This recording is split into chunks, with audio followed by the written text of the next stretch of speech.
Buenas noches, bienvenidos al chat Médico Preven. Con la llegada del otoño, damos también la bienvenida a la temporada de influenza estacional y los resfriados, que en esta ocasión llegan en medio de la pandemia de coronavirus. Nos acompaña el día de hoy un especialista que nos guiará y nos ayudará a tomar precauciones para el cuidado de nuestra salud. Agradecemos y damos la bienvenida al doctor Antrini Marte Santana, que nos hablará de la influenza en tiempos de COVID-19. ¿Debo vacunarme? Él es doctor en medicina por la Pontificia Universidad Católica Madre y maestra de Santiago de los Caballeros en República Dominicana. Graduado de la alta especialidad en neumología por la UNAM, con sede en el INER, certificado por el Consejo Nacional de Neumología. Al final, tendremos un espacio para preguntas moderado por el doctor Alejandro López Rivas, director médico de Preven Seguros. Doctor Antrini Marte Santana, nuevamente, gracias por estar con nosotros hoy en el chat Médico Preven.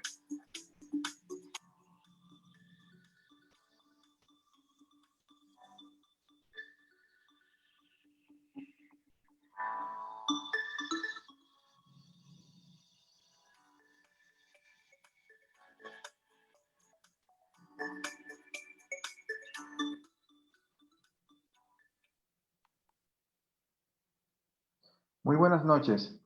Mi nombre es el doctor Antrini Marte Santana, soy neumólogo egresado del INER y para mí es un placer el día de hoy poderles traer información sobre la vacunación de la influenza en periodos difíciles para la ciudad, para el mundo, en medio de una pandemia que ha sido muy difícil de combatir y que día a día pues estamos tratando de ayudar a las personas que se encuentran afectadas por la enfermedad de COVID-19. Entonces, ahorita vamos a hablar principalmente de la importancia de la vacunación en estos tiempos, de por qué me debo vacunar contra la influenza, qué beneficios puedo encontrar al vacunarme con la influenza y cuáles son los beneficios que tiene también para la sociedad el que cada uno de nosotros estemos ya vacunados contra esta enfermedad. Inicialmente vamos a hablar un poquito de generalidades sobre las vacunas y tenemos que destacar que la vacunación es una herramienta fundamental de la salud pública y que puede ayudar a evitar que pues, los servicios de salud puedan colapsar en un momento dado, como en esos momentos de pandemia o en situaciones de pico, epidemias de enfermedades infecciosas, en este caso enfermedades virales.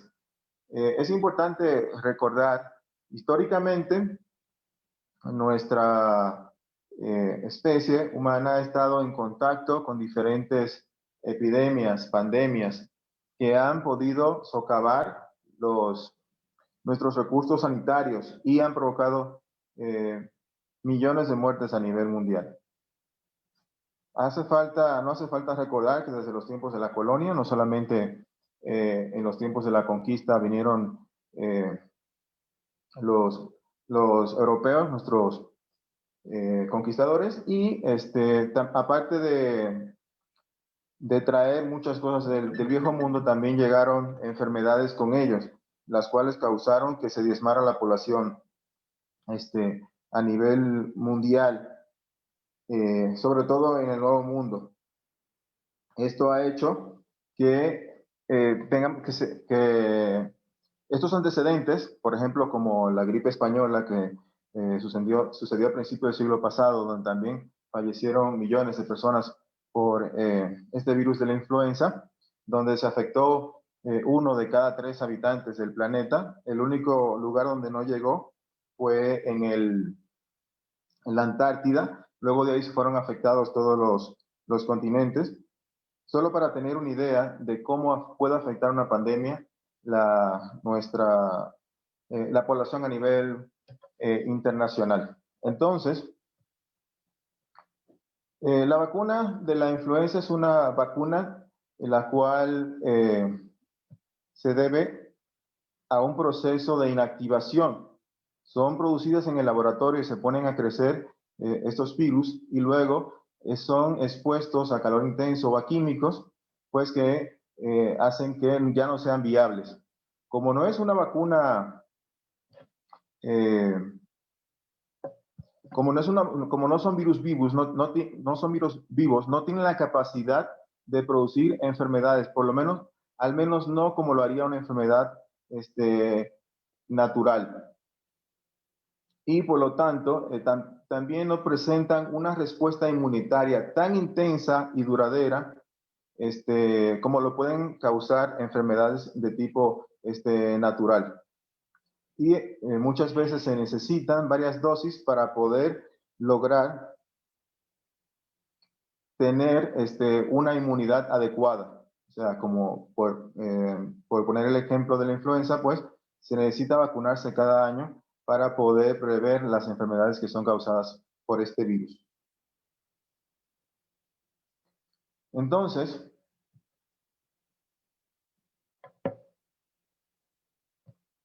es importante entender que la vacuna nos va a proteger con diferentes tipos de virus de la influenza, diferentes cepas.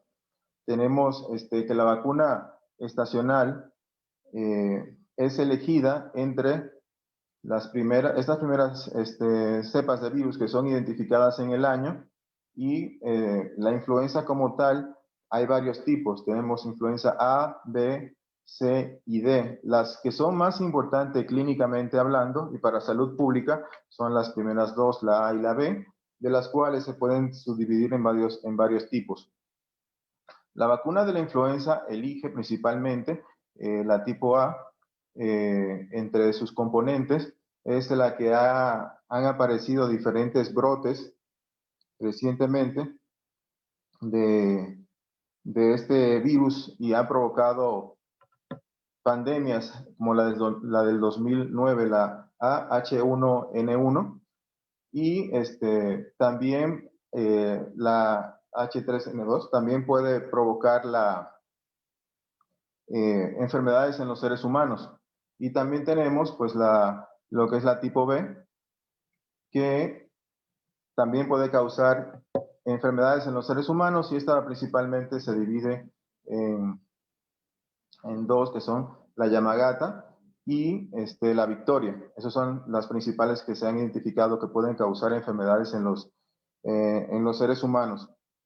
Estas vacunas son elegidas anualmente y son las que van a venir en la vacunación que se nos ofrece cada año. Lo que es la influenza D es más, se presenta más en enfermedades en ganado y no son no tienen tanta importancia clínica como el resto. La C también puede causar enfermedad, pero esta no tiene tanta importancia en lo que es salud pública, debido a que no se detectan brotes. Las principales son la A y la B, sobre todo la A, que es la que principalmente puede provocar mayor tipo de problemas a nivel de salud pública. Entonces, vamos a continuar hablando específicamente de lo que es la influenza y la importancia de la vacuna. Bien, ¿qué es la influenza? Bien, la influenza es una enfermedad viral que se puede esparcir fácilmente de humanos entre humanos, y como ya le había comentado, pues vienen diferentes serotipos, la A, B y la C. Estas circulan anualmente y pueden afectar a diferentes grupos de edad. Específicamente, veremos más adelante a quiénes son los que más pueden afectar. Estas normalmente se pueden precipitar en picos durante la temporada invernal, que es cuando más incidencia tienen estas infecciones, y pueden causar un problema grave y serio a lo que son las instituciones y los servicios de salud a nivel internacional, y pone en gran riesgo a la población en general, sobre todo a aquellos pacientes que son más susceptibles. Y pueden en algún momento, como hemos visto con lo que ha pasado con la enfermedad de COVID-19, pues pueden amenazar con colapsar los diferentes sistemas de salud. Entonces, ¿cuáles son de las principales formas que tenemos para combatir, para defendernos contra esta? La vacunación es una de las herramientas más eficaces para poder controlar estos brotes de infecciones, sobre todo, pues, la que estamos hablando de la influenza, que afortunadamente tenemos vacuna que está mundialmente asequible. Bien, ¿cómo se transmite la influenza? La influenza se transmite principalmente a través de la tos, de la... Perdón. Se produce principalmente a través de la tos, el estornudo, y también cuando nos llevamos las manos contaminadas que han tocado superficies infectadas, como son puertas, plumas, etc. Bien, ¿qué importancia tiene a nivel mundial la influenza? Esta puede afectar de 3 a 5 millones de personas, presentarse 3 a 5 millones de casos a nivel mundial y pueden causar entre 290,000 a 650,000 muertes por año. Y pueden, estas, perdón, y estas pueden ser casos letales en caso de población, pues, que sea susceptible, que más adelante vamos a hablar, y pueden rebasar, como dijimos nuevamente, los servicios de salud. ¿Cuáles son las poblaciones que son más afectadas por la influenza? Bien, la población más afectada por incidentalmente, o sea, que pueden provocar enfermedades, están entre las personas que se encuentran mayores de 65 años y los infantes menores de 6 meses y los que se encuentran entre 6 meses a 4 años. Esas son las dos poblaciones más vulnerables para esta enfermedad. Aunque puede afectar, como lo hemos visto ya, a diferentes grupos de edad, independientemente de que no se encuentren en este grupo poblacional.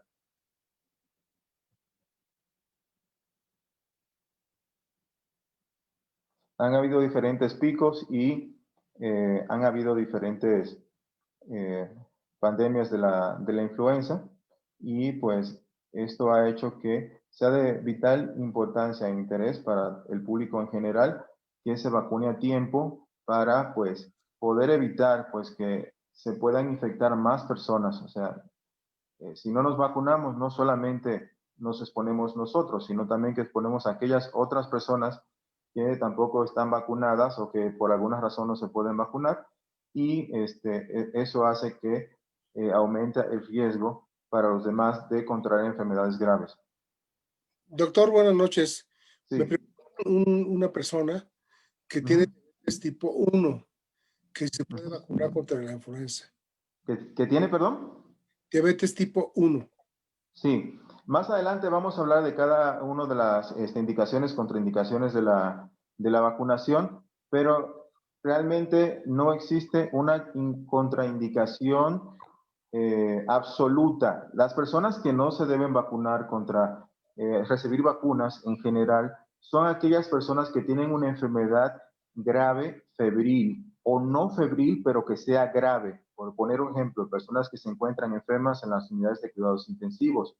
Pues, y las personas que tienen una enfermedad grave febril, lo recomendable es esperar que mejore la enfermedad y que ya no tenga síndrome febril. En cuanto a las personas que sean alérgicas a las vacunas ya documentadas o personas que sean alérgicos a la proteína del huevo, porque son fabricadas, muchas veces son incubadas en estos materiales. Entonces, estas personas que aún tienen antecedentes de alergia, en temporadas de pandemia, por ejemplo, lo que se recomiendan es que acudan a servicios especializados como hospitales para que puedan recibir la vacuna bajo vigilancia. De ahí en fuera, ya no hay contraindicaciones, por decirlo así, absolutas para la vacunación bajo estas circunstancias. Si usted tiene diabetes, es una persona que se encuentra en riesgo de presentar complicaciones si hace una infección si presenta una infección por influenza. Y bajo esta circunstancia, usted es una persona que debería, tan pronto salga la vacuna, ir a ponérsela a su centro o hospital correspondiente para evitar complicaciones.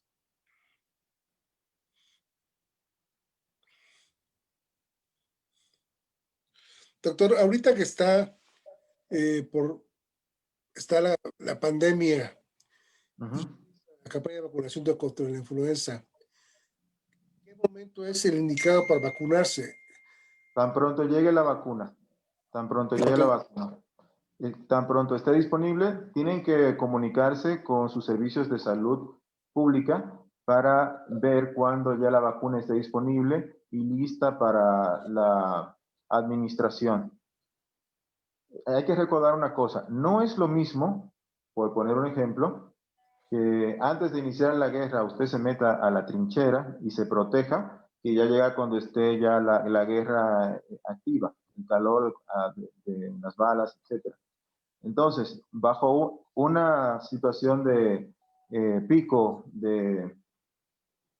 o de pandemia, pues mientras más temprano usted se pone la vacuna, pues va a estar protegido antes de que ya esté pues distribuida ya esté dispersa pues en la ciudad, en la población, y tenga usted mayor riesgo de ponérselo. Entonces, tan pronto salga la vacuna, usted tendría la ventaja de estar menos expuesto antes de que se presenten pues de que ya crezca el nivel de casos y el riesgo de infección. No sé si me doy a entender.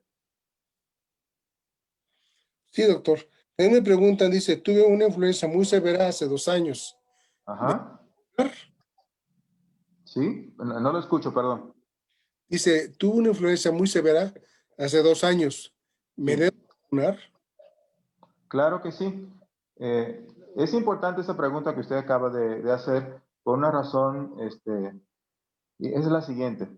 Y es que cada año hay los diferentes hospitales y centros de investigación, pues van identificando las cepas eh, que están surgiendo y ellos preparan la vacuna en base a esa cepa. No necesariamente tiene que ser la misma cepa que lo infectó hace un año, hace 2 años.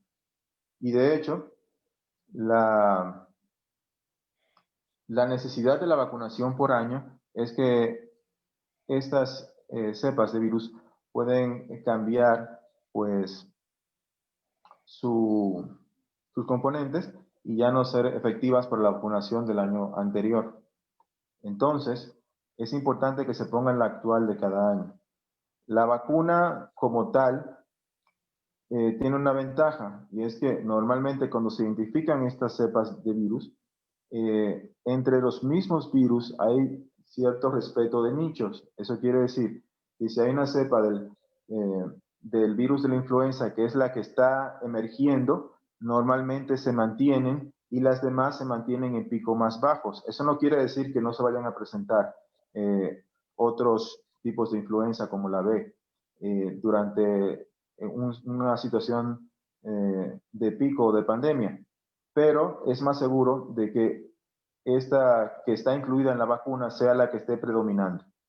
Algunas veces han habido problemas en cuanto a vacunación porque a veces los mismos virus durante el año mutan y puede disminuir la efectividad de la vacuna. De todas formas, siempre es más seguro ponerse la vacuna porque vamos a estar protegidos contra esos virus que son los que están más presentes durante el inicio del año y que son los que se pueden presentar con picos y epidemias a final en el invierno.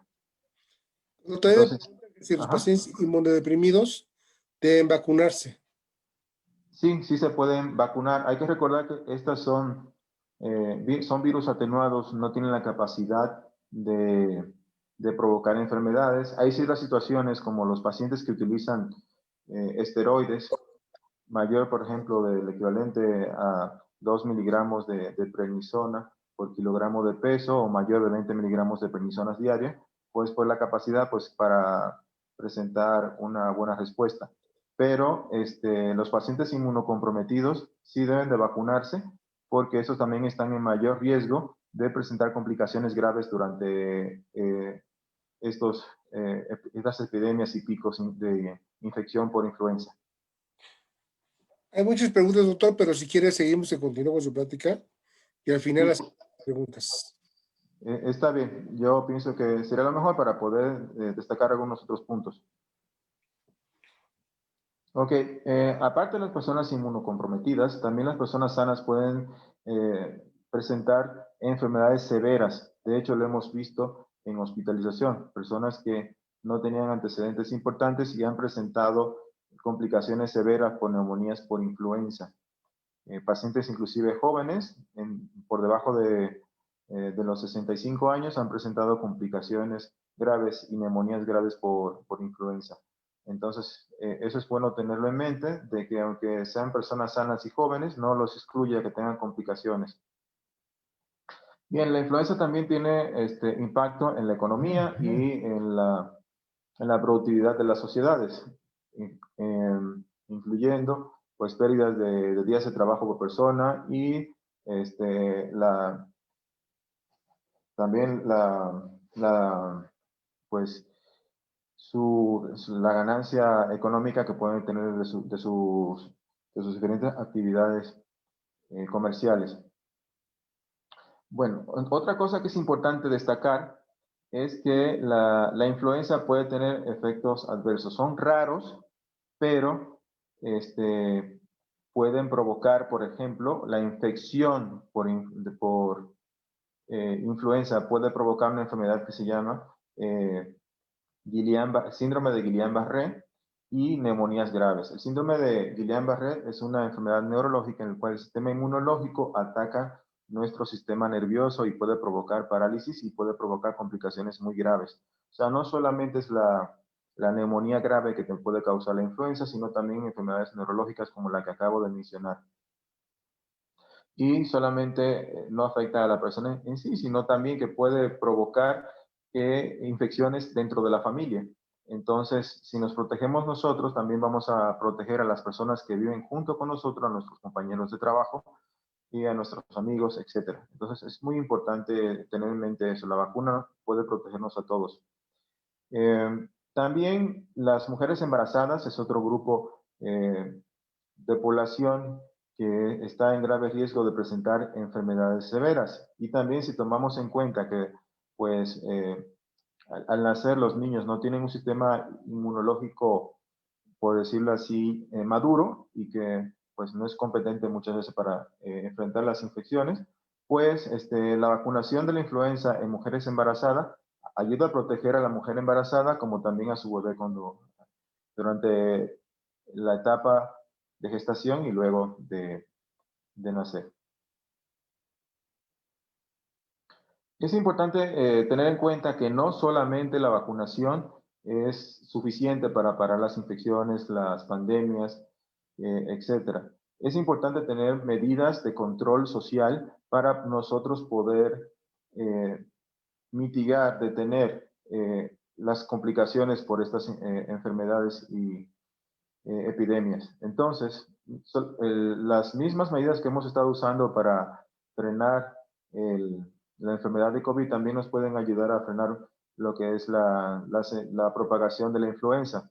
El distanciamiento social, el uso de cubrebocas, el lavado frecuente de manos, son medidas eficaces también para tratar de evitar, pues, que se presenten estos casos de enfermedad de influenza.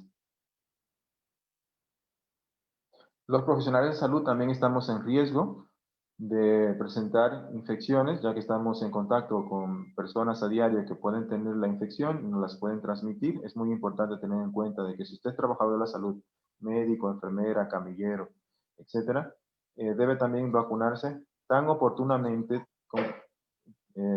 tan pronto salga la vacuna a disposición. Es una medida muy importante para evitar el riesgo de contagios. Doctor, quisiera Ajá. les comentaba una cosa que es muy importante. Me está diciendo, la vacuna de la influenza, ¿me protege contra el COVID?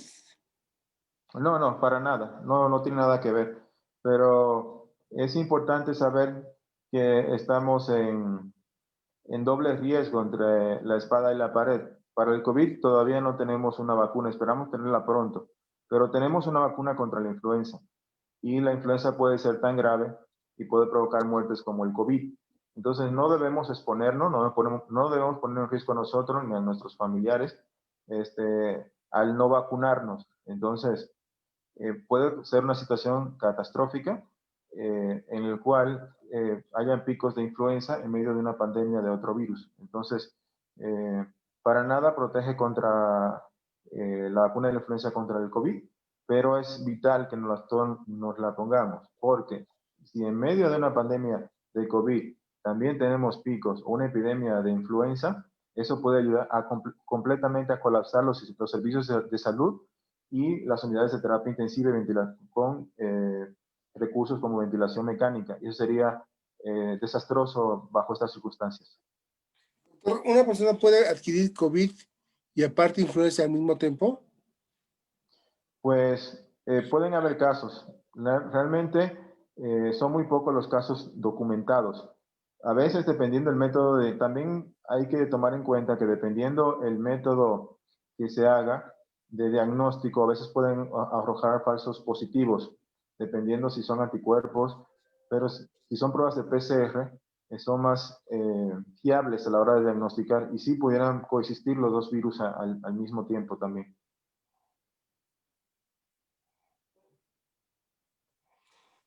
Aquí me pregunta, doctor, si mi mamá puso la vacuna y estuvo muy mala de gripa 2 meses, yo me la he puesto porque no me la he puesto porque vi que se puso mal.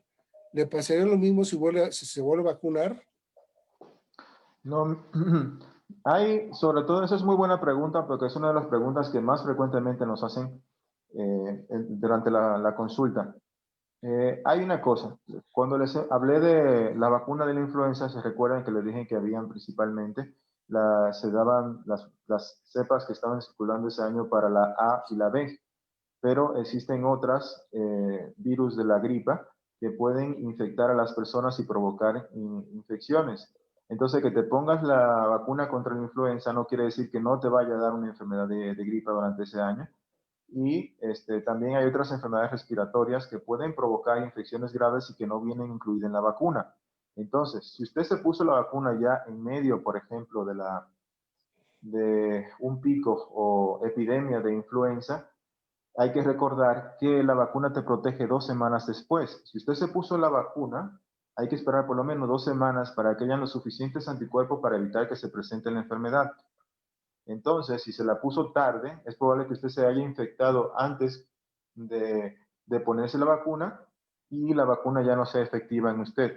Entonces, hay muchos factores que pueden dar la impresión de que la vacuna fue la que provocó ese caso de gripe o de resfriado o de infección severa respiratoria y no necesariamente tuvo que ser provocado por la vacuna. La vacuna puede traer efectos secundarios, pero son autolimitados y duran poco tiempo. Pueden ser dolor en el sitio de la inyección, puede educar fiebre quizás uno o 2 días, pero son autolimitadas y no tienen la capacidad de provocar enfermedad grave. Otra pregunta que le quiero hacer. Si una persona tiene una vacuna de la influenza, ¿qué tiempo usted recomienda que, si es que alguna vez existe una vacuna contra el coronavirus, que se pusiera la vacuna contra el coronavirus? ¿Qué tiempo puede haber de espacio para poderse poner? ¿O se puede poner simultáneamente?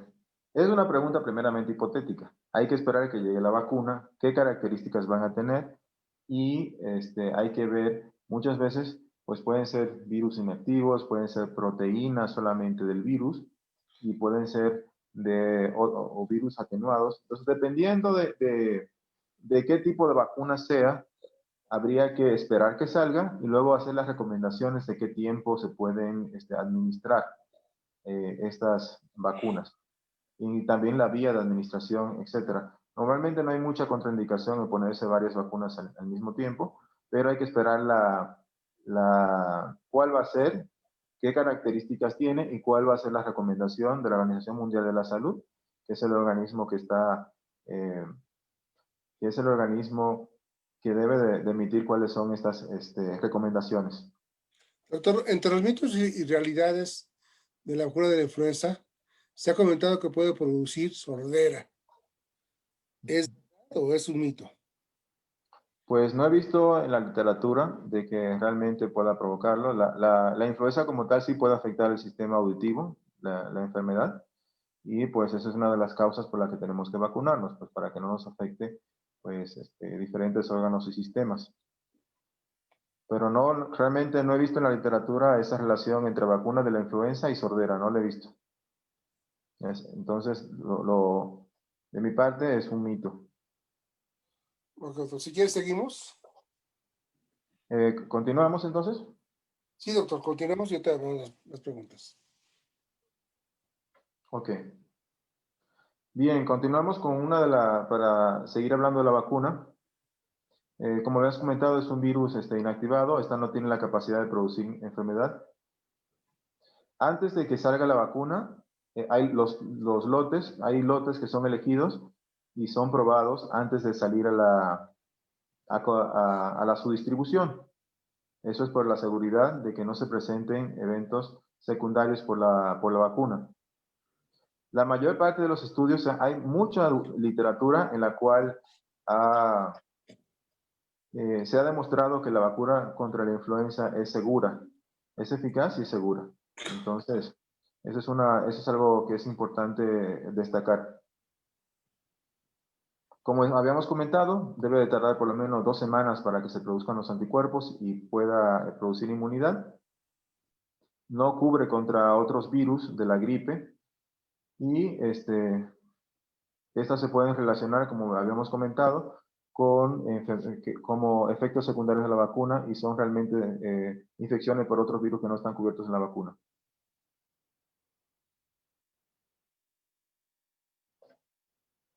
Entre los efectos secundarios que se pueden presentar por la vacuna se encuentran molestias a nivel del cuerpo, en el sitio de la inyección, y estas pasan por lo regular antes de los 2 días. Los síntomas que se pueden presentar, que son raros, pueden presentarse fiebres, dolor muscular, sensación de debilidad, y estas también tienden a durar menos de 1 a 2 días. La frecuencia de estos eventos se ha medido y las relaciones locales se pueden encontrar entre un 15 a un 20% de aquellas personas que se vacunan. La fiebre y el malestar general no son comunes y se resuelven. Y la posibilidad de alergia a la vacuna es menos de 1 por millón, es una tasa de menos de 1 por millón de habitantes. Y la frecuencia de enfermedades como también de Guillain-Barré son muy, muy raras y no representan una contraindicación ni tampoco una excusa para no vacunarse, de tan poco frecuentes que son. Vamos a seguir con las contraindicaciones. Haber presentado anteriormente anafilaxia o una reacción alérgica grave a la inyección de la vacuna. Como habíamos comentado, enfermedades graves, febriles, y aquellas personas que se encuentran con enfermedades graves, aunque no sean febriles, alérgica al huevo, por lo que habíamos comentado. Y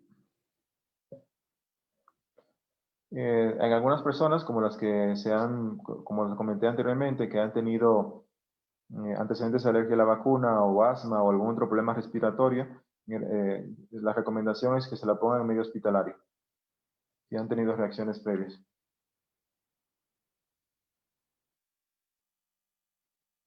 Aquí me está preguntando que si es lo mismo vacunarse en el sector salud o a nivel privado. Pues todas estas vacunas que se administran deben ser aprobadas por el sistema de salud de cada país y también a nivel de las autoridades como internacionales. Entonces sí es seguro que se ponga su vacuna en su centro de salud y en su hospital. No debe de haber mucha diferencia y pues es seguro ponérsela en ambos, tanto en particular como en el sector salud. También comenta que hay una persona que tiene cáncer tratado con un medicamento que si se puede vacunar. Pues cada caso hay que individualizarlo. Yo les recomendaría que lo consultara con su médico de cabecera, quien está llevando el tratamiento, y dependiendo del estado de salud y pues del avance de la enfermedad, etcétera, dependiendo de eso, su médico le hará la recomendación de ponerse la vacuna en qué momento.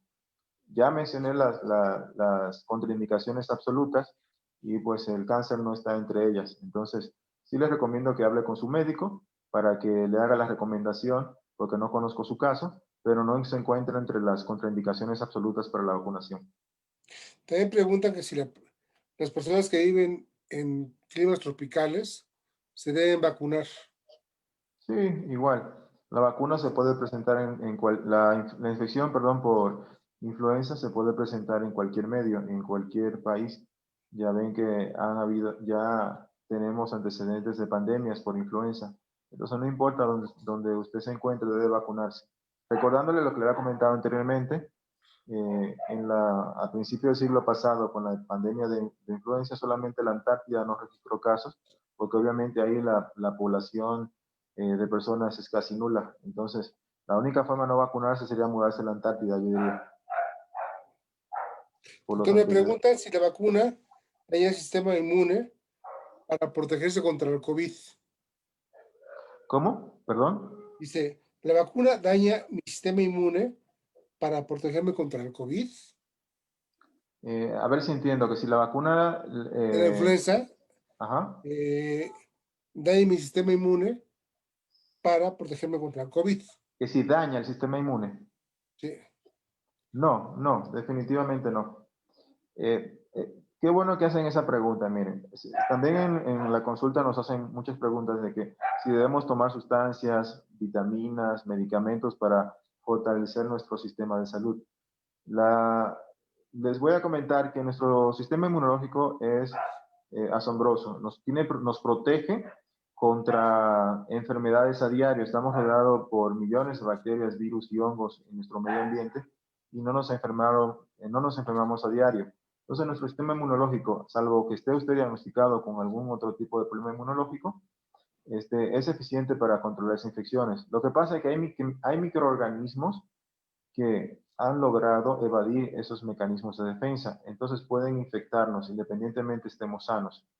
Claro, con mayor gravedad en aquellas personas que ya tienen problemas de salud.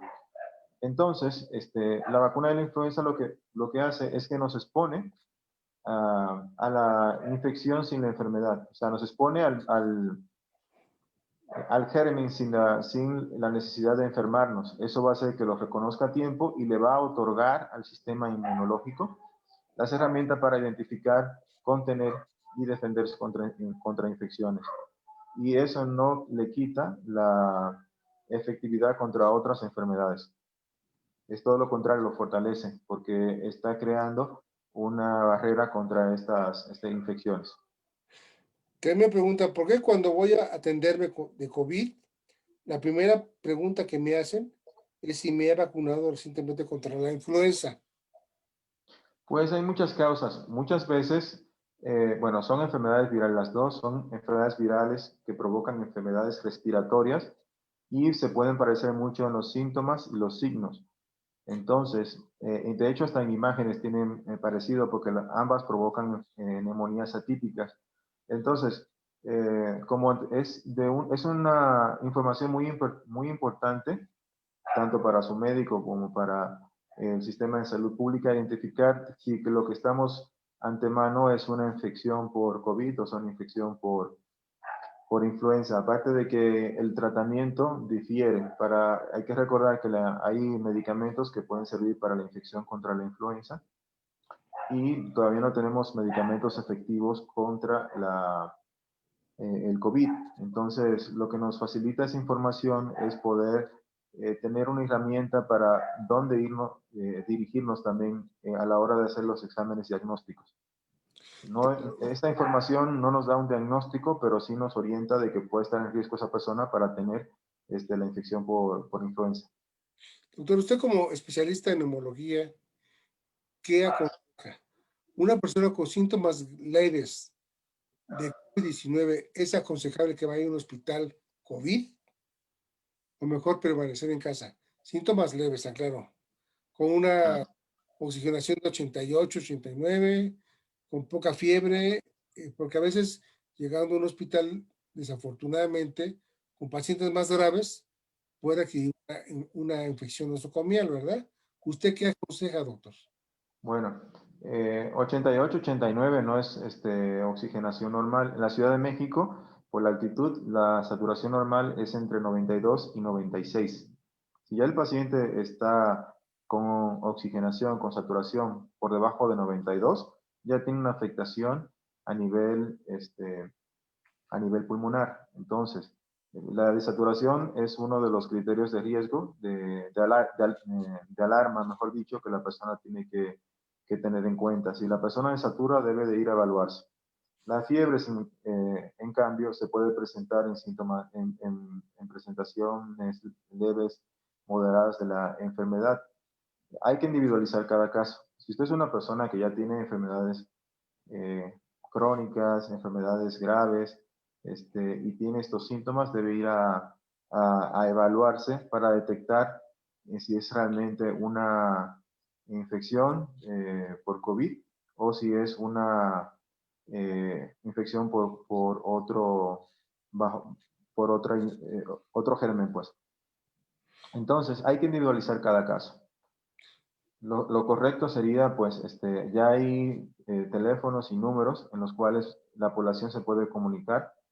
Aquí en Ciudad de México le puede decir sus síntomas a personas que han estado entrenadas para dar orientación y esas personas le van a decir qué tienen que hacer en cada caso. Obviamente, en personas de bajo riesgo, es importante mantener el aislamiento y pues no esperar a otras personas a que puedan contagiarse de la enfermedad. Entonces, nuevamente hay que individualizar cada caso y la hipoxemia es uno de los motivos por los cuales la persona, o de los principales motivos por los cuales hay que ir a buscar ayuda y evaluación médica. Doctor, también mencionan por ahí algunos estudiados que dicen que la saturación de oxígeno disminuye con respecto a la edad. ¿Usted qué me puede decir como neumólogo? La saturación normal, nuevamente como les digo, aquí en Ciudad de México es entre 92 y 96. Bajo ciertas circunstancias, si usted hace esfuerzos grandes o si hace algún tipo de actividad física o pudiese momentáneamente, si tiene algún otro tipo de condición, pudiese bajar, pero nuevamente usted llega al reposo y se mide la oxigenación en pocos segundos o minutos, ya tiene que estar entre este rango. Es importante la pregunta que ustedes hacen porque hay personas que tienen enfermedades crónicas y no saben que desaturan. Pues, pacientes, por ejemplo, con EPOC, enfermedad pulmonar obstructiva crónica, que es el EPOC, otras enfermedades respiratorias, fibrosis pulmonar o enfermedades cardiovasculares, también pueden ser pacientes que manejen niveles de oxigenaciones bajas. Entonces, bajo estas circunstancias, pueden que se esté diagnosticando erróneamente una hipoxemia en este grupo poblacional. Pero si usted es una persona sana, y que no ha tenido problemas respiratorios, no tiene diagnósticos respiratorios y la saturación se mantiene por debajo de 92, entonces es importante que, pues, que consulte por este hecho. Doctor, también nos han comentado de que México es una ciudad multifacética y tenemos cerros, montañas, lugares con mucha altitud. Es diferente la saturación de oxígeno, por ejemplo, en Toluca, que en el Estado de México, que en el DF, o es la misma, lo mismo que uno debe saturar. Sí, aquí en Ciudad de México por la altitud, por una situación técnica y por el tiempo, no voy a entrar mucho en detalle, pero la presión atmosférica tiene mucho que ver con la oxigenación y con eh, la presión parcial de oxígeno, que es la cantidad de oxígeno en el aire, es similar en todas partes del mundo. Ahora bien, la presión atmosférica es la que influye en que las personas puedan oxigenar más alto en diferentes geografías. Entonces la Ciudad de México es una ciudad que está distante, está por encima del nivel del mar y esto hace que haya menos presión atmosférica, por lo tanto la oxigenación normal es entre 92 y 96, a diferencia del nivel del mar, donde la oxigenación y saturación es más alta. Entonces, básicamente, mientras más cerca esté usted del nivel del mar, debe tener la oxigenación más alta. En cuanto a la Ciudad de México y otras ciudades, habría que medir qué altitud se encuentra esa ciudad y hay diferentes estudios donde en diferentes países y ciudades donde se puede tener información de cuánto es la saturación esperada para cada punto geográfico. Doctor, aquí pregunto una cosa que ya lo han comentado mucho en los medios de comunicación y también académicos, pero lo quieren reforzar. ¿Cuáles son las diferencias entre los síntomas, entre la influenza y el COVID? Bien, pues la influenza se presenta como una enfermedad respiratoria, puede haber dolor muscular, fiebre, dolor de cabeza, dolor de garganta, secreción nasal, sensación de falta de ánimo, de fatiga, y pues el COVID también comparte muchos de estos síntomas. Entonces, de los síntomas que más se ha descrito de COVID, que no se presentan en la mayor parte de la población, que no se presentan, mejor dicho, tan frecuente en influenza, aunque se pudiesen presentar, está la anosmia, que es el déficit olfatorio, y disgusia también, pero como enfermedad viral respiratoria, la influenza también la podría presentar. Entonces, por síntomas no podemos hacer una diferenciación efectiva en cuanto a una infección viral que otra. Entonces, yo aconsejaría que no se hiciera la sospecha diagnóstica entre estas dos infecciones solamente por los síntomas. Doctor, otra pregunta que está también muy de moda. Dicen que la vitamina D ayuda a que el COVID se presente menos. Bueno, estuvo en boga hace como 1 o 2 meses. Ya sabemos que la vitamina C, pues nomás ayuda a proteger los revestimientos mucosos, pero la vitamina D, ¿en qué aspecto nos puede ayudar? Bien, pues la vitamina D desde hace mucho tiempo se sabe que tiene un papel fundamental en lo que es papel inmunológico e inflamatorio. Se ha utilizado ya en otras enfermedades inmunológicas.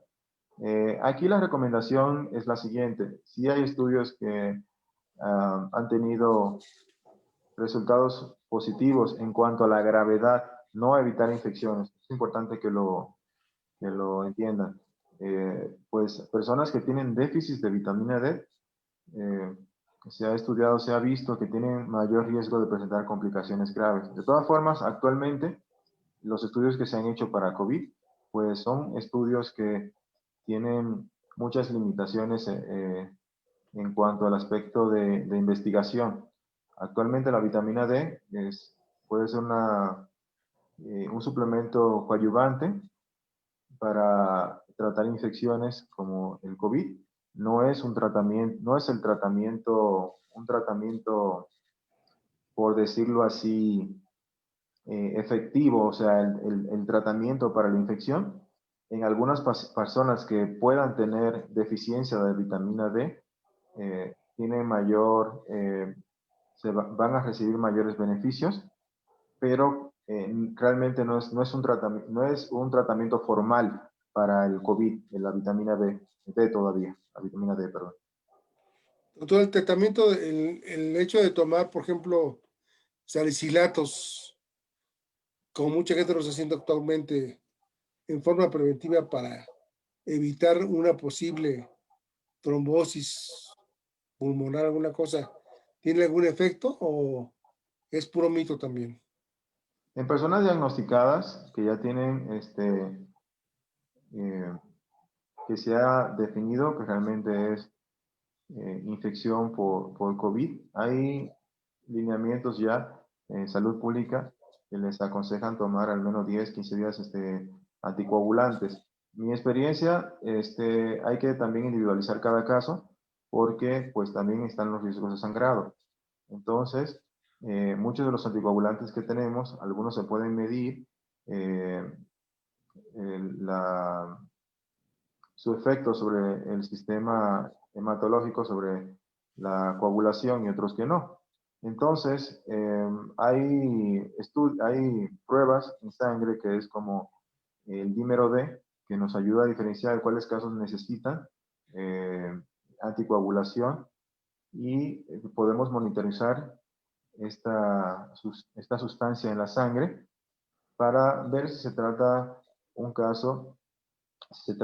un caso de un síndrome de hiperviscosidad sanguínea, que es el que se asocia con trombosis a nivel sistémico, secundario al COVID. Entonces, yo les sugeriría que antes de utilizar anticoagulación, pues que visitaran a su médico y consultaran respecto a estos, ya si están diagnosticados o alta sospecha de COVID, antes de utilizar cualquier medicamento para ya sea el tratamiento o para prevenir coágulos por infección por COVID. Doctor, ¿cuál es su postura con respecto al dióxido de cloro? No, para nada, no hay evidencia. Todos lo desechamos. Uh-huh. Completamente. Sí, es importante que a la fecha todavía no hay un tratamiento 100% efectivo contra el COVID. Hay mucha especulación, hay muchos estudios pues que tienen mala calidad y que han servido para dar recomendaciones que posteriormente se han ido descartando. Entonces, es importante que, pues que se comuniquen con su especialista antes de iniciar cualquier tratamiento para que esa persona los oriente.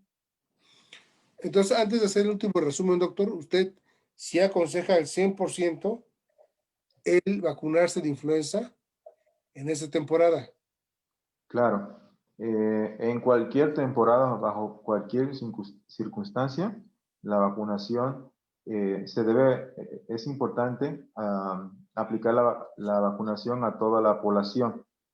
En estos tiempos en que estamos en riesgo no solamente de sufrir de COVID, sino también de influenza, aparte de este riesgo doble, está el riesgo de que los recursos de salud pública, las camas hospitalarias, las camas de terapia intensiva, pues puedan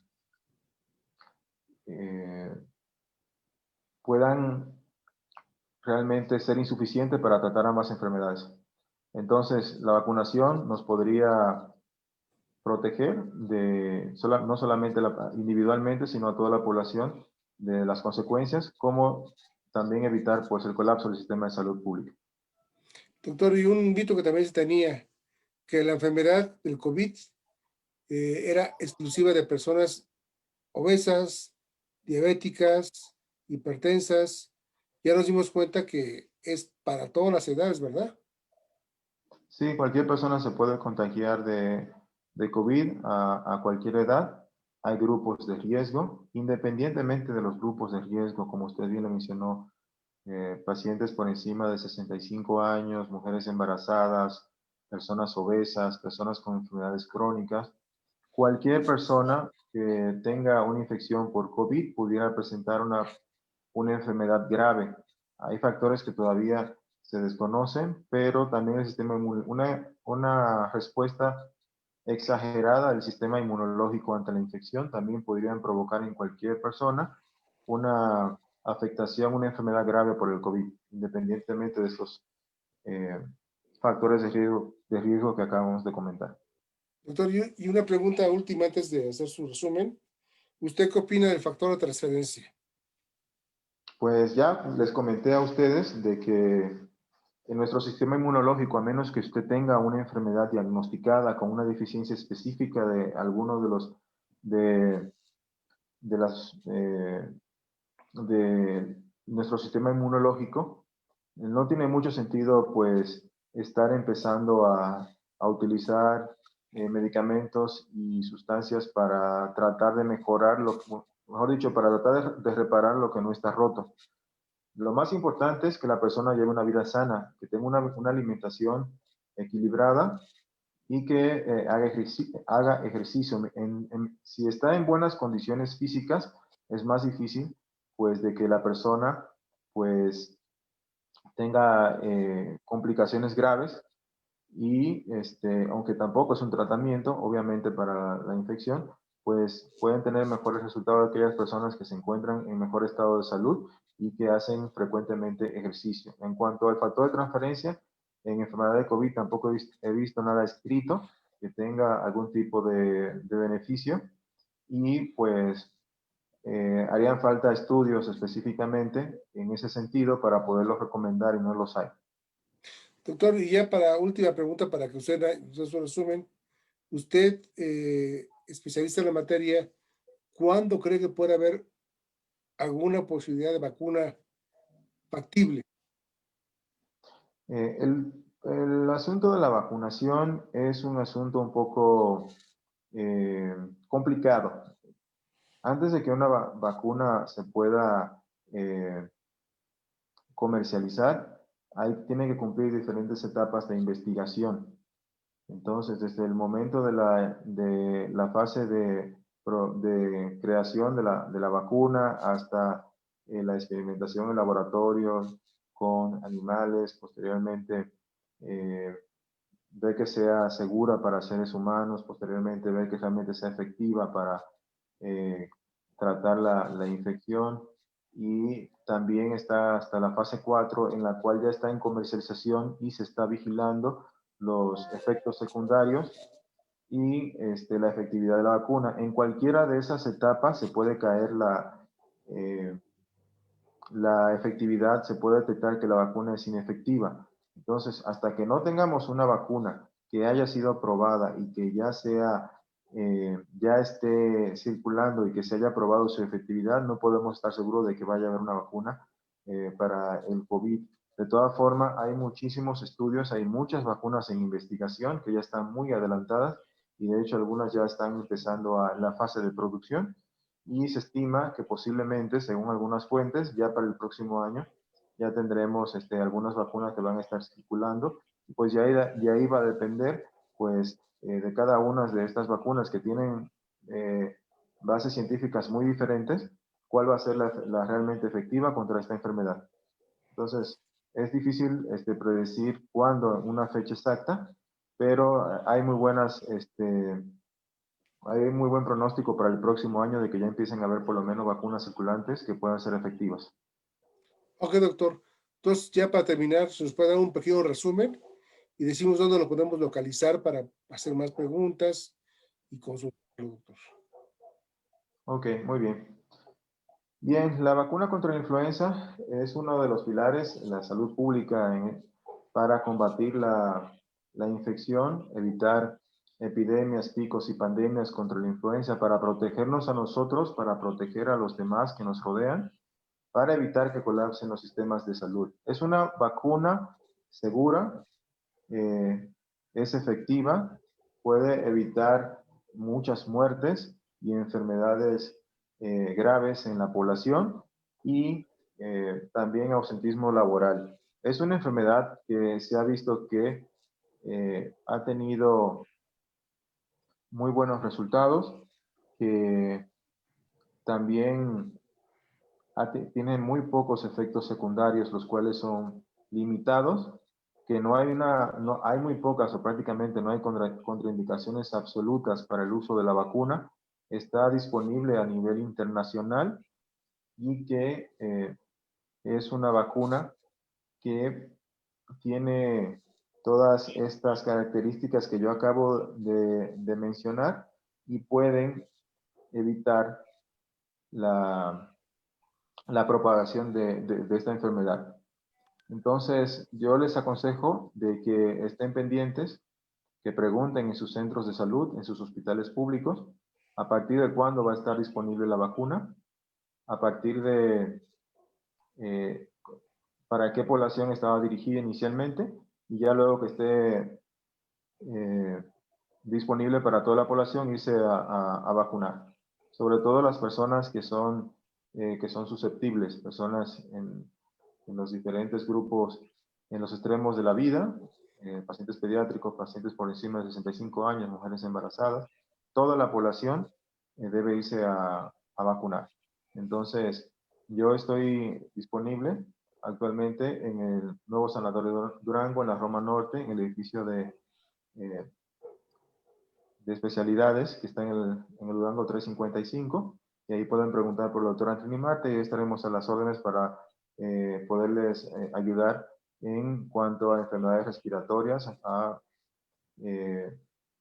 o cualquier información que necesiten en cuanto a estos temas o otros temas interesantes y relacionados con la salud respiratoria. Ok, doctor, muchas gracias y estamos en contacto, doctor. Gracias a ustedes, Preven, por darme esta oportunidad. Gracias por permitirme llevarle mis conocimientos a esas personas que tienen dudas o que necesitan información para poder tomar la decisión de vacunación en estas fechas, que es muy importante.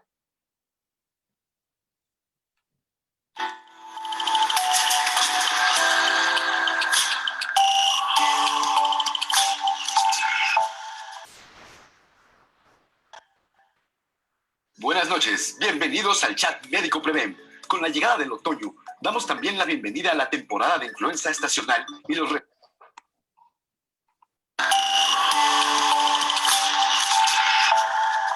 Gracias por acompañarnos a esta edición del chat médico Preven. Recuerda que el chat médico Preven se transmite por las plataformas Zoom y Facebook Live el último miércoles de cada mes a las 20 horas. Los esperamos en la próxima edición. Buenas noches.